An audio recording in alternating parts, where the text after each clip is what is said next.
প্রিয় শিক্ষার্থী, prosper academy ক্লাসরুমে আবারও তোমাদের স্বাগতম। আজকে আমরা সমাসের তৃতীয় পর্বের তৃতীয় টপিকটা নিয়ে চলে আসছি। আমরা দেখবো আজকে আমরা কি আলোচনা করব। আমাদের আজকে আলোচনার বিষয় সমাসের প্রকারভেদ। যদিও প্রকারভেদ যেও না, দেখতে পাবা যে এই জায়গায় আমি আর অনেক কিছু তোমাদের জন্য আলোচনা করব। একটু ভালো করে খেয়াল করো, এবং যারা হচ্ছে আমাদের এই চ্যানেলে নতুন, অবশ্যই আমাদের চ্যানেলটাকে সাবস্ক্রাইব দিয়ে রাখবা। এইরকম আরো অনেক মজার মজার ভিডিও পাওয়ার জন্য, যদিও সমাস মজার বিষয় না, তুমি মজায় মজায় পড়বা আর কি। সমাস একটু দেখো, বলতেছে যে নতুন বই অনুযায়ী সমাস 4 প্রকার। আমরা জানি দ্বন্দ্ব সমাস, কর্মধারয় সমাস, তৎপুরুষ সমাস, বহুব্রীহি সমাস। তার মানে সমাস শিখতে লাগে 6 মাস। আমরি কোনো ব্যাপার, মাত্র 4টা প্রকার। পড়তে হয় কয় ঘন্টায়? 1 থেকে 2 ঘন্টায়। প্রিয় শিক্ষার্থী, বিশ্বাস করো আমাকে, সমাস শিখতে বুঝতে খুব বেশি সময় প্রয়োজন হয় না, সমাসকে আয়ত্ত করতে অনেক সময় প্রয়োজন হয়।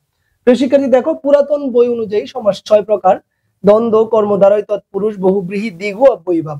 আমি এই 2টা সমাস রেখেছি যেগুলো হচ্ছে নতুন বইয়ে নাই। দেখো, দ্বিগু সমাস আলাদাভাবে নাই, অব্যয়ীভাব নাই। একটা ব্যাপার বলি তোমাকে, কর্মধারয় সমাসের মধ্যে নিয়ে যাওয়া হয়েছে দ্বিগু সমাসকে, যেটাকে আমরা বলি দ্বিগু কর্মধারয় সমাস, এবং অব্যয়ীভাব সমাস নাই। এছাড়াও আমাকে পড়তে হবে নিত্য সমাস, প্রাদি সমাস এবং সুপসুপা সমাস।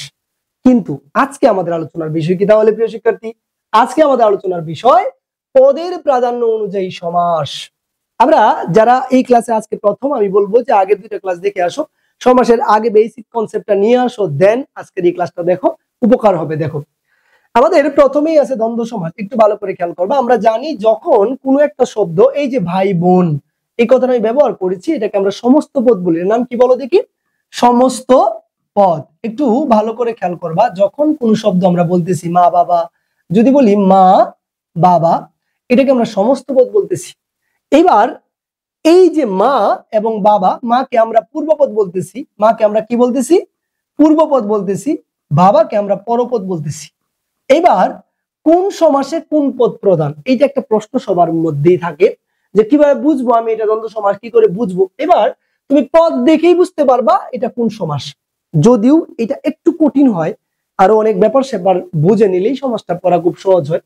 তারপরেও একটু আলোচনা করবো আমরা আজকে এটা নিয়ে। প্রথম কথা হচ্ছে দ্বন্দ্ব সমাস, এটা উভয় পদের অর্থ প্রধান। উভয় পদ মানে কি? ভাই ও বোন। এটা কথা বলি তোমাকে, দ্বন্দ্ব সমাস তুমি যখন পড়তে যাবা মনে রাখবা, দ্বন্দ্ব সমাসের ক্ষেত্রে উভয় পদ অর্থ প্রধান মানে দ্বন্দ্ব সমাসের যে সমস্ত পদটা হয়, এই সমস্ত পদ দ্বারা একক কোনো কিছুকে জীবনেও বোঝাবে না। প্রিয় শিক্ষার্থী, বিশ্বাস করো আমার কথা, এই যে দ্বন্দ্ব সমাসের যে সমস্ত পদটা, এটা আলাদা, ভাই আলাদা, বোন আলাদা, একত্র করার কোনো সুযোগ তোমার নাই। একমাত্র সমাস তোমাদের বইয়ের মধ্যে, একমাত্র সমাস যার উভয় পদের অর্থ প্রধান। যেমন আমি যদি বলি, আরো সহজ করে দিই তোমাকে, কুশীলব। একটু ভালো করে খেয়াল করো, কুশীলব যদি আমি একসাথে লিখেছি, কিন্তু এটা যখন বিশ্লেষণ করতে যাই, ভাঙতে হয় কুশ ও লব। 2 ভাই, কুশ ও লব। হিন্দুইজমে যারা জানো তারা বুঝতে পারবা, রাম সীতার ছেলে, কুশ ও লব।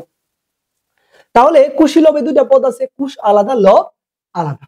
অর্থাৎ যখন দ্বন্দ্ব সমাস পড়তে যাবা মাথায় রাখবা, ভাই আলাদা অর্থ প্রকাশ করবে, বোন আলাদা অর্থ প্রকাশ করবে, অর্থাৎ উভয় পদের অর্থ প্রদান হবে। এবার দ্বিগু সমাসে যাই আমরা।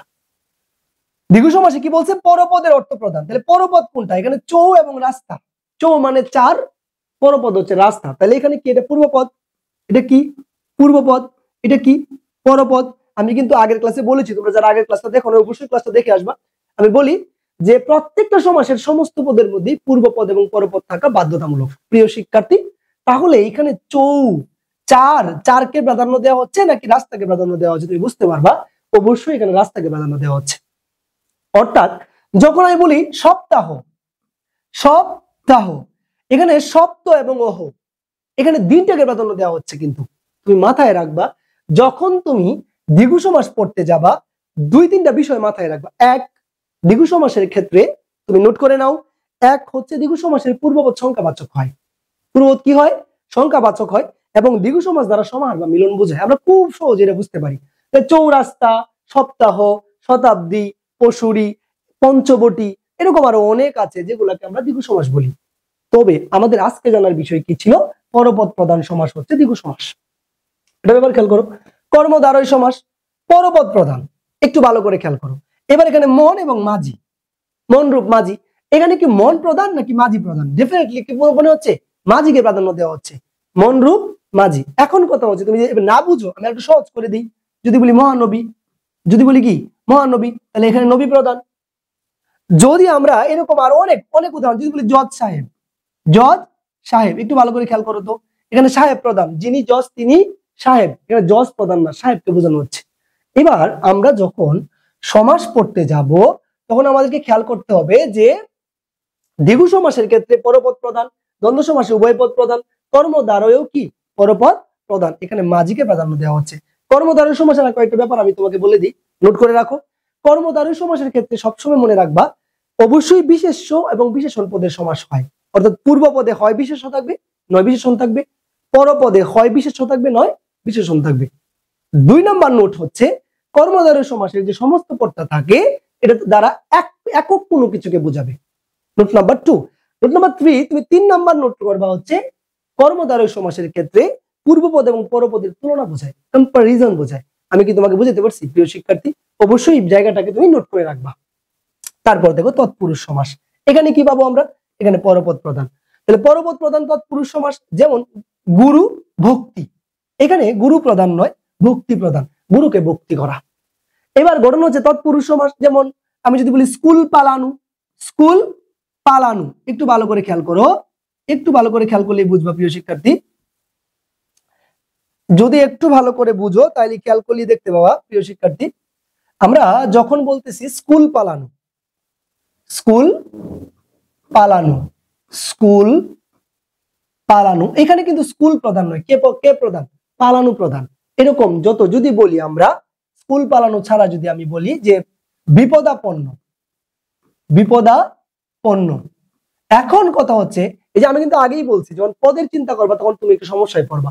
বিপদকে আপন্ন, আপন্ন মানে মুক্তি, বিপদাপন্ন, বিপদাপন্ন মানে কি আসলে বিপদ থেকে মুক্তি। এখন ব্যাপারটা হচ্ছে ভালো করে খেয়াল করবা, যখন তৎপুরুষ সমাস আমরা পড়তে যাব তখন শেষ যে পদটা আছে এটাকে প্রাধান্য দেওয়া হচ্ছে। তার চেয়ে বড় ব্যাপার খেয়াল করবা তৎপুরুষ সমাসের ক্ষেত্রে, নোট করে নাও, তৎপুরুষ সমাস কি করে চিনবা? পূর্বপদের সাথে বিভক্তি যুক্ত হয়ে বেশবাক্য গঠিত হবে।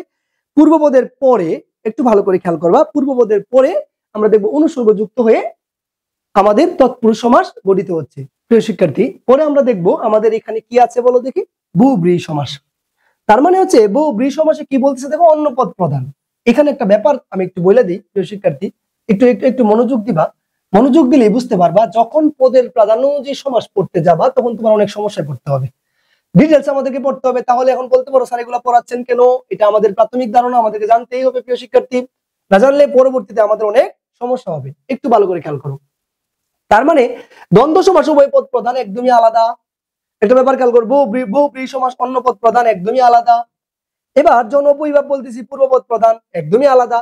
এই তিনটা সমাস তুমি পদের প্রাধান্য অনুযায়ী বুঝতেই পারবা, কিন্তু ঝামেলা কই হবে দেখো, কোথায় হবে দেখো একটু, যখন বলতেছি দ্বিগু সমাস, কর্মদ্বারয় সমাস, তৎপুরুষ সমাস, যেটাকে আমরা দ্বিতক বলি, দ্বিতকে পরপদ প্রধান, পরপদ প্রধান, পরপদ প্রধান, পরপদ প্রধান, ঝামেলা কিন্তু এই জায়গায়। কিন্তু ভালো করে খেয়াল করো তো, চৌরাস্তা পূর্বপদ সংখ্যাবাচক, তার মানে দ্বিগু সমাসটাকে আমরা আলাদা করে ফেলতে পারি। দ্বিগু সমাস ঠিক তখনই হবে যখন পূর্বপদ সংখ্যাবাচক হবে, কিন্তু এখানে ওটা কিন্তু রয়ে গেছে। তার মানে কি, যখন আমরা দ্বিগু সমাসে সংখ্যাবাচক অংশটা পেয়ে গেছি, এরকম আরো আছে কিনা, আরেকজন আছে যাকে বলি সংখ্যাবাচক বহুব্রীহি। কিন্তু মজার ব্যাপার হচ্ছে সংখ্যাবাচক বহুব্রীহি হলে কিন্তু তাকে অন্য পদ প্রদান হইতে হবে, বুঝতে পারছি? তার মানে ঝামেলায় কোথায় পড়বা গিয়ে, ঝামেলায় মূলত পড়বা হচ্ছে এই দুইজনকে নিয়ে, এটা খুব ঝামেলার ব্যাপার। এই জায়গায় শুধু একটা ব্যাপার একটু মনে রাখার চেষ্টা করবা, কর্মদ্বারয় সমাসে তুলনা বোঝায় এবং তৎপুরুষ সমাসে পূর্বপদের সাথে বিভক্তি অথবা অনুসর্গ যুক্ত হয়। প্রিয় শিক্ষার্থী, আমার মনে হয় তোমরা বুঝতে পারতেছো, একটু মনোযোগ দিয়ে শুনতে হবে, কথাগুলা নোট করে নিতে হবে। সব কথা তোমার নোট আকারে লেখা যাবে না, তুমি নোট করে নিবা প্রিয় শিক্ষার্থী। এবং আমার এই চ্যানেলে যারা নতুন আমি বলবো অবশ্যই সাবস্ক্রাইব দিয়ে রাখবা। এবার দেখো তুমি, যখন আমি বলতেছি অন্য পদ প্রধান, একটু ভালো করে তো দেখি, একটু মনোযোগ দাও।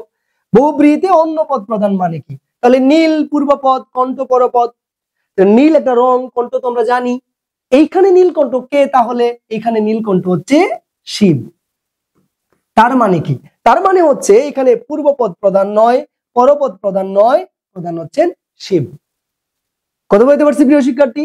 যখন তুমি বহুব্রীহি চিন্তা করবা, পূর্বপদ প্রধান হবে না, পরপদ প্রধান হবে না, অন্য পদ প্রধান হবে। আর মজার সমাস হচ্ছে এখানে অব্যয়ীভাব সমাস। এখানে কি বলছে? পূর্বপদ প্রধান, পূর্বপদ প্রধান একটা মাত্র সমাস, সেটা কি? অব্যয়ীভাব সমাস। আরেকটা সমাস আছে প্রাদি সমাস, আমরা পড়বো এখন। এখন ব্যাপার হচ্ছে কেন পূর্বপদ প্রধান, একটা কথা মনে রাখবা, সারা জীবন মনে রাখবা, যে শব্দের মধ্যে উপসর্গ যুক্ত হয় সে শব্দে উপসর্গের অর্থকে প্রাধান্য দেওয়া হয়, অব্যয়ের অর্থকে প্রাধান্য দেওয়া হয়। তার মানে দেখো তুমি এখানে আকণ্ঠ, কণ্ঠ পর্যন্ত, আমরণ, মরণ পর্যন্ত, প্রতিদিন, দিন দিন, অর্থাৎ যখন কোন শব্দের আগে উপসর্গ আসতেছে বা অব্যয় আসতেছে অবশ্যই পূর্বপদের অর্থকে প্রাধান্য দেওয়া হচ্ছে। আমার মনে হয় প্রিয় শিক্ষার্থী তুমি বুঝতে পারছো। এবার একটা কথা বলি, তুমি কিন্তু মাথায় রাখবা এইরকম অব্যয় বা উপসর্গ আর কয়টা সমাস আছে নোট করে নাও। আমি তোমাকে বলেছি তুমি নোট করে নাও। এইরকম আরো 4টা সমাস আছে, যে সমাসের আগে কি আসে বলো তো দেখি, আমাদের অব্যয় পদ আসে। কি সেটা? অব্যয়ীভাব সমাস, প্রাদি সমাস, নয় বহুব্রীহি সমাস, নয় তৎপুরুষ সমাস। 4টা সমাস পাবা তুমি। আমি তোমাদেরকে যখন নেক্সট ক্লাসগুলো দিব ওইগুলোতে পেয়ে যাবা তুমি। 4টা সমাস আছে, যে সমাসের সমস্ত পদ দেখে তুমি বুঝতে পারবা এটা এই 4টার মধ্যে হবে। অর্থাৎ যদি সমস্ত পদের আগে অব্যয় অথবা উপসর্গ আসে তোমাকে চিন্তা করতে হবে সে হয় অব্যয়ীভাব সমাস হবে, নয় সে প্রাদি সমাস হবে, নয় সে নয় তৎপুরুষ হবে, নয় সে নয় বহুব্রীহি হবে। এটা নিয়ে বিস্তর আলোচনা আছে, আমি ইনশাল্লাহ করবো, আমাদের নেক্সট পর্বগুলোতে আসবে। প্রিয় শিক্ষার্থী যারা আমার এই ক্লাসগুলো এখন পর্যন্ত দেখতেছো, আমি বলতেছি তোমরা ধৈর্য ধরে আমার এই ক্লাসগুলো দেখো এবং তোমাদের সমস্যাগুলো আমাদের কমেন্ট বক্সে জানাও। এবং এখন পর্যন্ত যারা আমার চ্যানেলটাকে সাবস্ক্রাইব করো নাই অবশ্যই আমার চ্যানেলটাকে সাবস্ক্রাইব দিয়ে রাখো এরকম আরো সুন্দর সুন্দর ভিডিও পেতে। সেই পর্যন্ত ভালো থাকো। আসসালামু আলাইকুম।